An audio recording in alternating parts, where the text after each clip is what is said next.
당신도 이런 날이 있지 않나요? 만나기 전에는 괜찮았는데 사람을 하나 만나고 나면 돌아오는 길이 이상하게 길게 느껴지는 날 말입니다. 차 안에서 라디오가 흘러도 마음은 멍하고 신호에 걸릴 때마다 왜 이렇게 피곤하지라는 생각이 자꾸 올라오는 날 말입니다.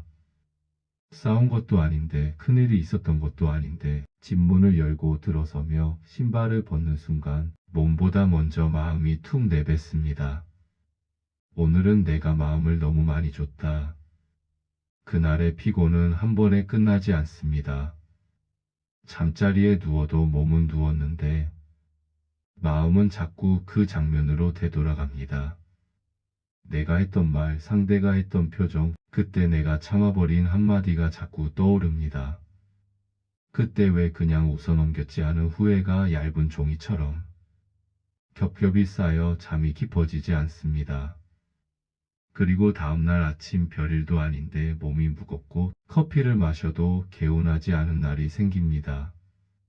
사람을 만나고 나면 늘 이렇게 회복이 느린 느낌, 그것이 반복될 때 당신은 스스로를 의심합니다. 내가 너무 예민한가? 내가 요즘 체력이 떨어졌나? 하지만 어떤 피곤은 체력이 아니라 관계의 방식에서 옵니다. 이 피곤은 어떤 일 때문이 아니라 사람 때문입니다. 더 정확히 말하면 그 사람이 나쁜 사람이어서가 아니라 그 관계가 내 마음의 질서를 무너뜨리는 방식으로 움직였기 때문입니다. 당신이 약해서가 아닙니다. 당신이 착해서 그렇습니다. 예의가 있어서 그렇습니다. 괜찮은 사람으로 남고 싶어서 한 번 더 참아버린 날들이 쌓였기 때문입니다. 당신은 화를 잘 내지 않았고 상대를 곤란하게 만들고 싶지 않았고 분위기를 깨고 싶지 않았습니다. 그래서 늘 한 번 더 이해하는 쪽을 선택했습니다. 그런데 그 선택이 몇 번 반복되면 관계는 조용히 이렇게 배웁니다. 이 사람은 더 넘어가도 괜찮다. 그리고 그때부터 당신의 경계는 아주 조금씩 그러나 꾸준히 뒤로 밀립니다. 정약용은 사람을 품는 일을 가볍게 보지 않았습니다. 다산의 철학에서 중요한 건 뜨거운 마음만이 아니라 그 마음이 무너지지 않게 하는 도리와 질서였습니다. 도리가 무너지면 관계가 무너지고 관계가 무너지면 삶의 결이 흐려집니다.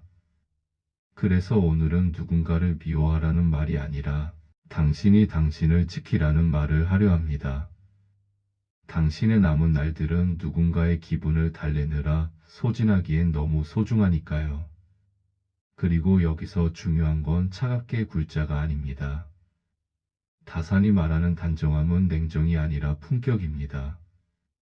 품격은 사람을 베는 칼이 아니라 나를 지키는 울타리입니다. 숨을 한번 길게 내쉬어 보세요. 오늘부터 당신은 참는 사람이 아니라 지키는 사람이 될 겁니다. 그리고 그 시작은 아주 단순합니다. 곁에 두면 내 숨이 짧아지는 사람을 알아차리는 것, 그 한 가지입니다. 숨이 짧아진다는 건 마음이 위험을 느낀다는 뜻입니다. 몸은 거짓말을 하지 않습니다. 어떤 사람을 떠올릴 때 어깨가 올라가고 턱이 굳고 배가 조여온다면 그건 마음이 보내는 신호입니다. 여기는 오래 머물면 안 된다. 당신은 그 신호를 믿어도 됩니다. 당신의 문지방을 반복해서 밟는 사람이 있습니다. 처음엔 정말 사소한 부탁으로 시작하지요. 10분만 도와줘. 당신은 흔쾌히 도와줍니다. 그런데 10분이 30분이 되고 30분이 1시간이 됩니다. 더 이상한 건 끝나고 나면 고맙다는 말이 점점 짧아지고 다음 부탁은 더 자연스러워진다는 것입니다. 마치 당신의 시간은 원래 거기 있던 것처럼 쓰입니다. 당신은 거절을 하려고 하다가도 내가 시작했으니까 끝까지 해야지라는 마음에 다시 끌려갑니다. 그러다 어느 날 당신은 이런 질문을 하게 됩니다. 왜 나는 늘 설명하고 있지? 거절하려고만 하면 그 사람은 꼭 묻습니다. 왜? 진짜 못해? 그 정도도 못해줘? 그런 질문들이 쌓일수록 당신의 거절은 거절이 아니라 변명이 되고 변명이 길어질수록 그 사람은 협상할 권리를 얻습니다. 결국 당신은 거절했는데도 거절하지 못한 사람처럼 하루를 마칩니다. 그리고 집에 돌아오면 이상하게 허탈합니다. 나는 내 시간을 내 마음대로 쓰지 못했구나 하는 느낌이 남기 때문입니다.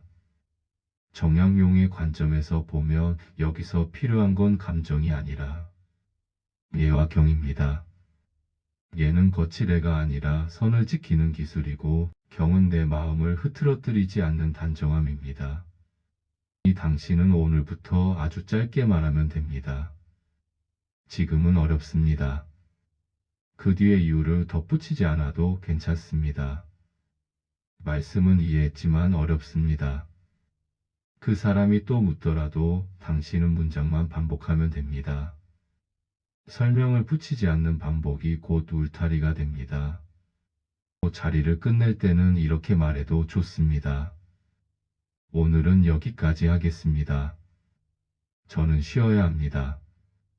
이 말은 차가운 말이 아닙니다. 당신의 삶을 집처럼 만들기 위한 문지방입니다.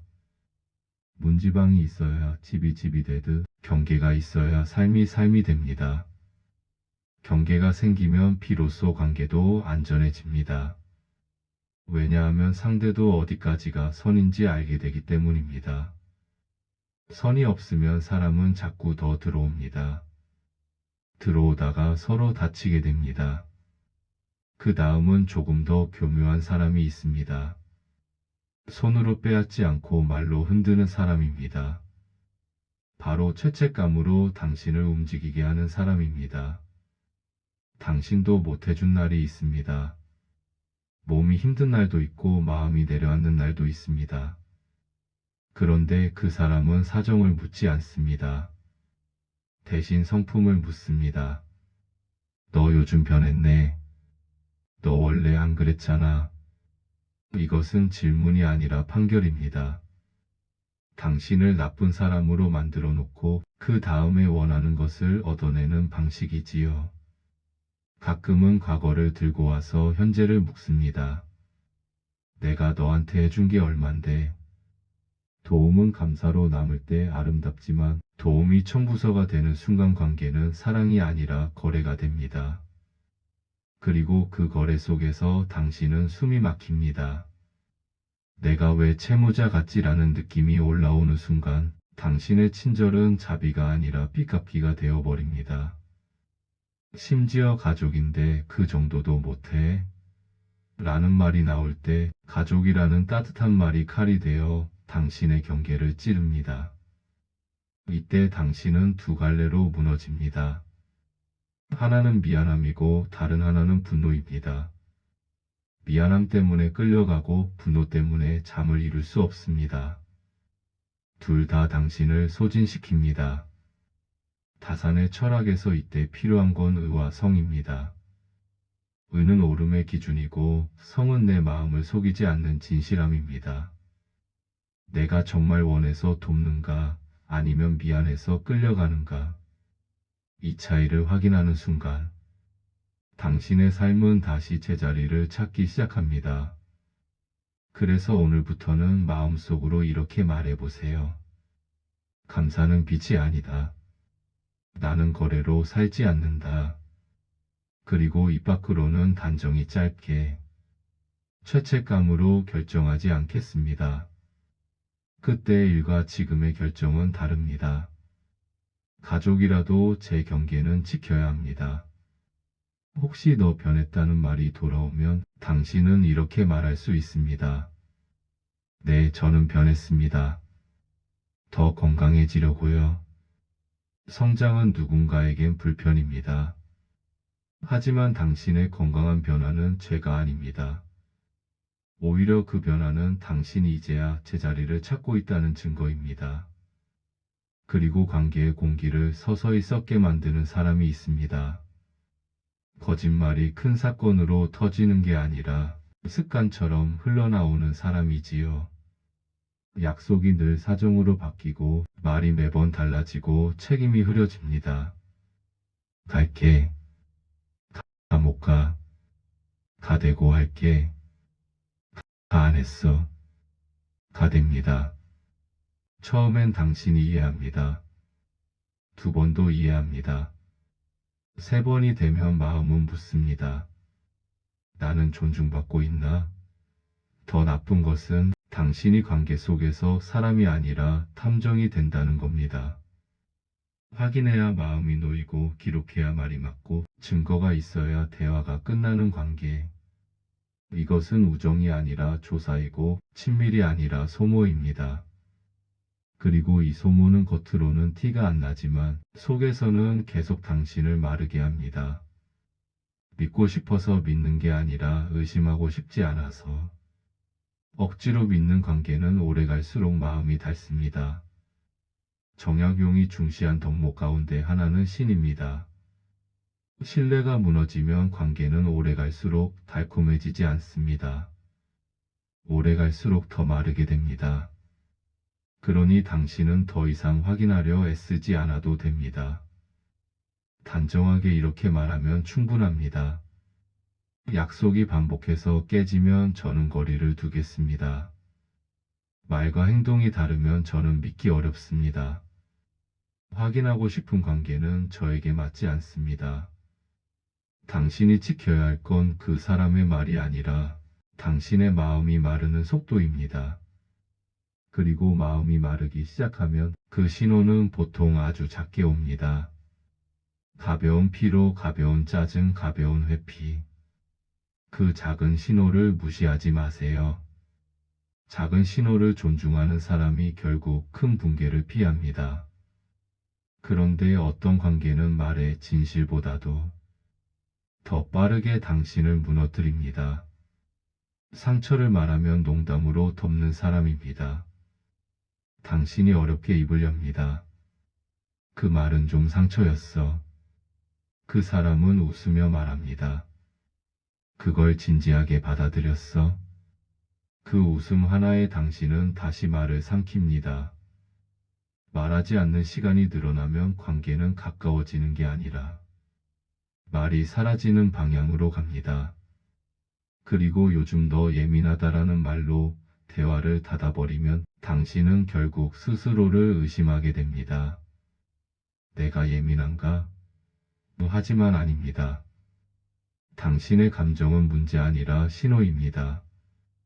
신호를 계속 무시하면 나를 잃습니다. 그리고 내가 나를 잃기 시작하면 관계는 더 쉽게 나를 흔듭니다. 표현하지 못한 감정은 마음속에 쌓이고 쌓인 감정은 언젠가 이유 없는 눈물이나 이유 없는 무기력으로 튀어나옵니다. 다산의 관점에서 이것은 친밀의 문제가 아니라 얘의 문제입니다. 얘는 상대를 세우는 마음이지만 동시에 나를 함부로 대하지 못하게 하는 선입니다. 그래서 당신은 감정을 설득하려 하지 말고 방식의 경계를 세우면 됩니다. 그 말은 제겐 상처입니다. 그리고 부드럽게 덧붙이세요. 농담으로 넘기고 싶지 않습니다. 그 사람이 계속 웃어 넘기면 당신은 더 단정히 말할 수 있습니다. 이 방식의 대화는 어렵습니다. 저는 존중받는 대화만 하겠습니다. 이 문장은 싸우려는 문장이 아니라 나를 잃지 않으려는 문장입니다. 그리고 당신이 이 문장을 한 번이라도 말해보면 당신의 마음은 놀라울 만큼 가벼워집니다. 아, 내가 나를 지킬 수 있구나 하는 감각이 돌아오기 때문입니다. 이제부터는 관계를 대화가 아니라 가십으로 운영하는 사람 이야기를 해보겠습니다. 험담과 이간질로 친밀감을 만드는 사람이지요. 늘 이렇게 시작합니다. 너니까 말하는데 이건 너만 알아. 처음엔 당신도 가까워졌구나 느낄지 모릅니다. 하지만 곧 알게 됩니다. 그 친밀감은 신뢰가 아니라 가십으로 만든 첩착제였다는 것을요. 너만 아는 얘기가 늘어날수록 당신은 모임의 비밀 보관소가 됩니다. 그리고 마음이 이상해집니다. 사람을 만나도 편하지 않습니다. 나도 어딘가에서 저렇게 말해지고 있겠지라는 생각이 그림자처럼 따라옵니다. 더 무서운 건 어느 날 당신이 그 자리에서 맞장구를 치고 함께 웃고 있는 자신을 발견할 때입니다. 집에 돌아오는 길에 마음이 묻습니다. 나는 왜 이 자리에 있었지? 그리고 그 질문은 더 깊어집니다. 나는 왜 내 마음을 더럽히는 말들 사이에서 오래 머물렀지? 정약용은 말과 글의 품격을 무엇보다 중요하게 여겼습니다. 말은 곧 마음의 결이고 마음의 결은 곧 삶의 결이기 때문입니다. 그러니 여기서는 대화를 바꾸는 한 문장이 당신을 지킵니다. 그 이야기는 듣기 어렵습니다. 혹은 우리 다른 이야기 합시다. 더 단정히 하고 싶으면 이렇게도 말할 수 있습니다. 저는 남 얘기를 비밀로 듣고 싶지 않습니다. 이 말은 상대를 공격하는 말이 아니라 내 마음의 공기를 지키는 말입니다. 깨끗한 공기에서 숨이 길어지듯 좋은 대화에서 마음이 길어집니다. 그리고 한 번만 경험해 보세요. 험담을 끊고 나오는 길이 험담을 듣고 돌아오는 길보다 훨씬 가볍다는 것을 당신은 분명 느낄 겁니다. 아, 내가 내 숨을 되찾았구나. 그리고 당신을 가장 빨리 지치게 하는 관계가 있습니다. 분노로 관계를 운영하는 사람입니다. 말이 아니라 기분으로 통치하고 오늘은 맑을까? 오늘은 또 폭풍일까? 답장이 갑자기 끊기고 연락이 사라지고 당신은 불안해집니다. 내가 뭘 잘못했나? 이 불안이 반복되면 당신은 눈치를 배우게 됩니다. 말투를 고르고 표정을 관리하고 조심하게 됩니다. 이 조심은 평온이 아니라 생존입니다. 더 이상한 건 폭풍이 지나가면 그 사람은 아무 일 없던 척 돌아온다는 겁니다. 당신의 몸은 긴장한 채로 남아있고 마음은 정리되지 않은 채로 남습니다. 결국 당신은 표현을 포기합니다. 말하면 터질까봐, 표현하면 화낼까봐, 그래서 조용해집니다. 하지만 그 조용함은 평화가 아니라 두려움의 모양입니다. 관계가 대화가 아니라 기상예보가 되는 순간 당신은 이미 스스로를 잃기 시작한 겁니다. 여기서 다산의 키워드는 경입니다. 내 마음을 흐트러뜨리지 않는 단정함. 상대의 폭풍에 함께 흔들리는 게 성숙이 아닙니다. 폭풍 속으로 들어가지 않는 것이 수행입니다. 그래서 당신은 이렇게 말하면 됩니다. 지금은 대화가 어렵습니다. 그리고 한 호흡 두고 덧붙이세요. 가라앉으면 이야기합시다. 만약 소리와 비난이 계속되면 이렇게 말해도 됩니다. 이 방식의 대화는 못합니다. 여기서 멈추겠습니다. 이 문장은 상대를 벌주려는 말이 아니라 당신을 살리려는 말입니다. 폭풍을 이기려 하지 말고 폭풍에서 나오십시오. 당신이 지켜야 할 것은 그 사람의 기분이 아니라 당신의 호흡입니다. 그리고 이 말도 기억해 주세요. 상대가 화를 낼 때마다 내가 죄인이 된다면 그 관계는 사랑이 아니라 통치입니다. 당신은 누구의 통치 아래 살기엔 너무 소중합니다. 이제 마지막입니다. 사실 이 마지막이 가장 본질적입니다. 곁에 두었을 때 나를 더 나은 사람으로 만들지 않는 사람. 정약용에게 벗은 단순한 친분이 아니라 나를 닿게 하는 거울이었습니다. 좋은 벗은 나를 단정하게 만들고 좋지 않은 벗은 나를 흐리게 합니다. 당신도 알 겁니다. 어떤 사람을 만나고 나면 집에 와서 꼭 후회가 남는 사람이 있다는 것을요. 내가 왜 그런 말을 했지? 내가 왜 거기서 웃었지? 그런 후회가 반복되면 그 관계는 당신을 깎고 있는 겁니다. 또 어떤 사람은 당신의 기준을 자꾸 무너뜨립니다. 그 정도는 괜찮아. 다 그렇게 살아. 처음엔 편해 보이지만 그 편함은 당신의 결을 흐립니다. 기준이 무너지면 마음이 무너집니다. 그리고 어느 날 당신은 그 사람과 있을 때 내가 나답지 않게 변해 있다는 것을 봅니다. 말이 거칠어지고 마음이 얕아지고 누군가를 판단하며 웃고 있는 나를 보게 됩니다. 그때 깨닫습니다.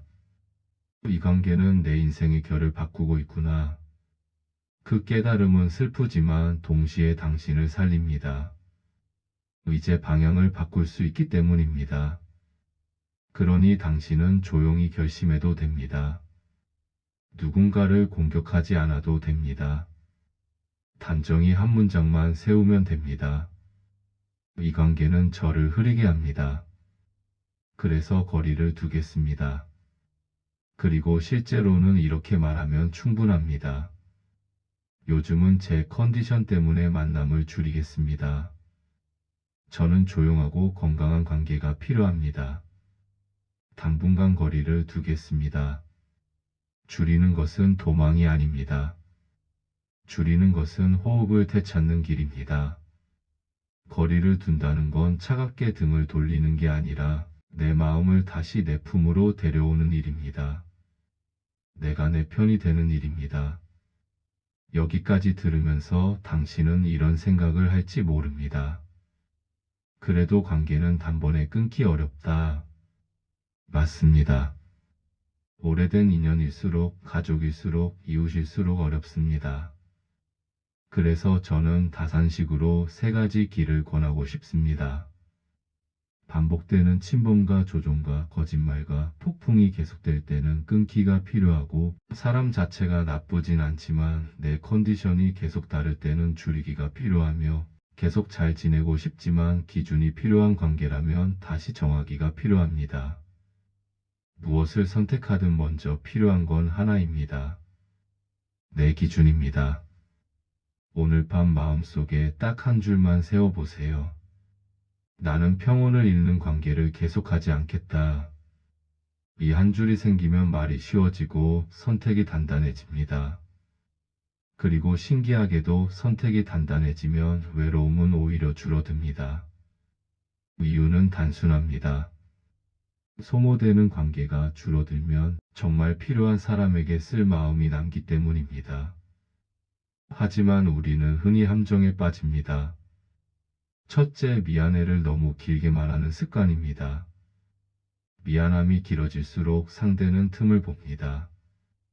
그래, 너도 미안하지? 그럼 해줘. 둘째, 설명을 많이 하는 습관입니다. 설명은 협상권을 줍니다. 그럼 내일은? 그럼 30분만? 셋째, 좋은 사람으로 남고 싶은 습관입니다. 좋은 사람이 되는 것과 좋은 관계를 유지하는 것은 다릅니다. 좋은 사람으로 남고 싶어서 나쁜 관계를 붙들면 결국 좋은 마음도 평온도 잃습니다. 그러니 오늘부터 기준을 이렇게 바꾸면 좋겠습니다. 좋은 사람보다 건강한 사람이 되겠다. 참는 사람보다 지키는 사람이 되겠다. 이 기준은 당신을 이기적으로 만들지 않습니다. 오히려 당신을 더 따뜻하게 만듭니다. 소진된 친절이 아니라 여유 있는 친절이 남기 때문입니다. 그리고 실전에서 가장 도움이 되는 건 긴 철학이 아니라 짧은 문장입니다. 부탁을 반복하는 사람에게는 지금은 어렵습니다로 충분합니다.